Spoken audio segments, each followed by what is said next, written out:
Welcome to The Explainer. We take complex ideas and turn them into clear, dynamic presentations. Let's get right into it. So today, we are going on a journey. We're going to track this massive shift in how we see reality itself, from the orderly, predictable world of the 17th century to the chaotic, hyper-connected mess we're in now. We'll see how that perfect clockwork universe started to fall apart, how fictions today can actually make themselves real, and what all this means for us in an age of AI. All right, let's do this. First up, we need to set our baseline. And that baseline is the world that Sir Isaac Newton basically gave us. A universe of beautiful, elegant, and, most importantly, predictable laws. A cosmos that runs with the precision of a divine clock. You see, for Newton, physics was theology. He wasn't just some scientist in a lab. He was a deeply religious thinker who saw the mathematical harmony of the universe as God's literal signature. For him, this undeniable order was all the proof he needed of a divine mechanic, some ultimate artisan who built everything according to number, weights, and measure. And here's the crucial part. To protect this beautiful, orderly view of the world, he set up a really strict method. He basically firewalled different ways of knowing from each other. He said you can't use physics to prove faith, and you can't use philosophy to explain away physics.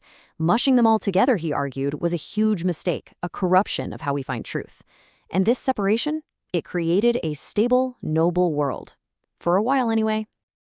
Right, so it probably won't surprise you to hear that this clean clockwork model, it started to develop some serious cracks. We started bumping into fundamental paradoxes in science and math that Newton's neat and tidy universe just couldn't handle. The first big crack comes from cosmology. The fact that you and I exist is, frankly, a paradox.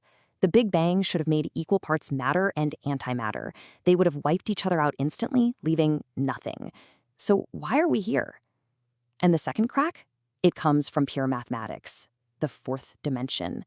This is a place where, as mathematicians will tell you, your intuition, your gut feeling about how space works, completely fails. It's not just useless, it's actively wrong. And this is a perfect illustration of that problem. Our brains literally cannot visualize a four-dimensional object. So how in the world do mathematicians think about something like a four-torus? Well, they have to ditch intuition entirely and build it just by analogy. It actually starts out simple. You take a 1D line and you glue the ends together to make a circle. Easy enough. Now, using that same logic, you take a 2D square and glue its opposite edges together, and you get a torus, a donut shape. You can even imagine doing this with a 3D cube to get a 3-torus. But a 4-torus?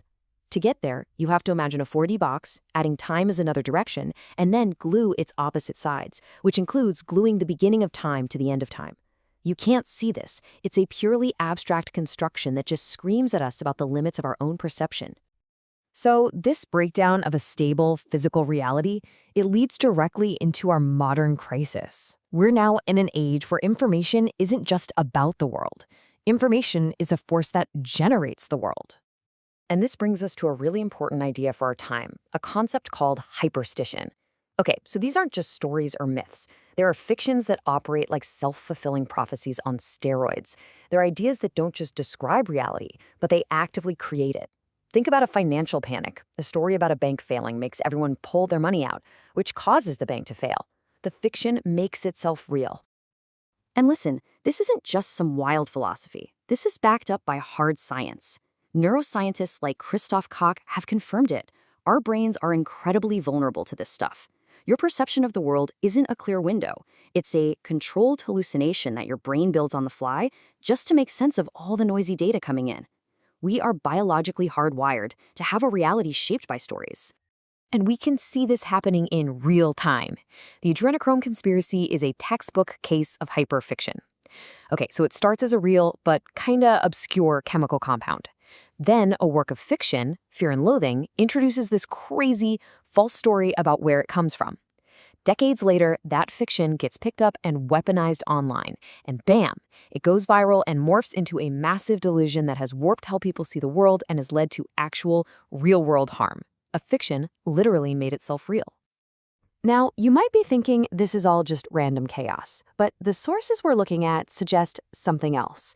They suggest that there are powerful forces actively trying to manufacture a single, predictable version of reality for their own benefit, trying to stamp out any chaos or unpredictability. In some corners of philosophy, this impulse is called the One God Universe, or OGU. You can think of it as a kind of metaphysical control program. Its whole goal is to get rid of all competing realities and enforce one single linear timeline. A pre-recorded universe where everything is predictable, manageable, and, ultimately, kind of dead. It works through programming and illusion, making its version of reality seem like the only one that's even possible. And this battle for reality, it is not just philosophical. It's happening right now, in the physical world. The systems and documents that are supposed to protect open societies, well, they're proving to be incredibly vulnerable. They aren't magical spells. They're just frameworks that need constant, active defense from forces that want to impose their own single pre-recorded reality. And that brings a sudden, pretty stark urgency to all this. According to analysts like Garry Kasparov, the chess grandmaster, the framework of democracy itself is what's at stake. This isn't abstract anymore. Would-be autocrats are using every tool they have, legal loopholes, state power, and these hyper-sensational stories to shape election outcomes and lock in their preferred future. The battlefield is here, and the clock is ticking. Okay, so, faced with all of this, a reality that's fracturing, fictions that are weaponized, systems of control, what are we supposed to do? What is humanity's next step? The sources suggest we need a kind of intellectual and spiritual self-defense, and they call it cognitive sovereignty. In an era where we're drowning in information and misinformation, this is basically the ability to own your own mind. It's about staying independent when everything from social media algorithms to political propaganda is actively trying to hijack your brain and write your reality for you. So, how do we do that? Well, the idea is that we can learn from certain archetypes. It's not enough to just be the trickster, the agent of chaos who loves to expose the system's hypocrisy. We also need to embody the holy fool. The holy fool operates on a totally different level. They accept that life is uncertain, they embrace mortality, and they live in the eternal now. They don't just fight the game, they see it as Leela, or divine play. And because of that, they transcend its rigid rules altogether. And that brings us to the final thought, the one that pulls all of this together. As we get ready to literally merge our minds with machines, the fight for a sovereign self isn't just a philosophical debate anymore. It's about to become biological.